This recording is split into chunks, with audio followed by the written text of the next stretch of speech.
On the 25th of December 1849, a group of families in Loughborough, England, broke away from the Scotch Baptists. In leaving, they established a foundation that meant my friend, Mark Hill, would obey the gospel in 1977. The Loughborough Church of Christ continues to this day faithfully declaring the gospel. It is to God that we must entrust our faith that He acts providentially. My own life is filled with the providence of God. My mother, as a young woman, helped her friend buy bricks for the new Church of Christ building in the town where I would grow up.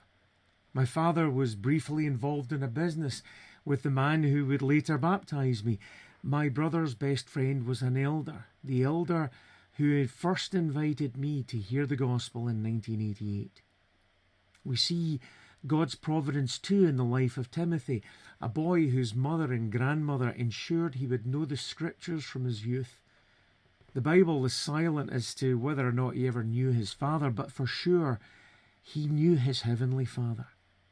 His education continued at the feet of the Apostle Paul, his father in the faith, his mentor, his friend. Timothy became an evangelist and a missionary. Yet beyond Acts, Hebrews and Paul's epistles, little is known of him. In 1 Timothy 4:14, Paul encourages Timothy to not neglect the gift he received from the laying on of the hands of the eldership. There is no certainty as to what that gift was. Whatever it was of grace.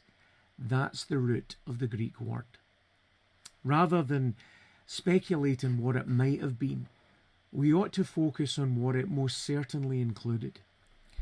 On the side of the £2 British coin is written, "Standing on the shoulders of giants." And if you don't believe me, Dr. Brothers can show you one. Like Timothy, we stand on such shoulders. We can see further and can know more than any generation that has preceded us. Yet this one thing remains critical.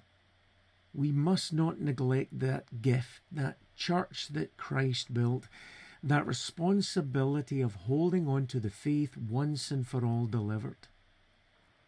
Like my friend Mark, we are Christians because of the determination of those who were before us, who worked to ensure we would know and pass on the truth of the gospel to others. Let us be determined to stir up that gift from God.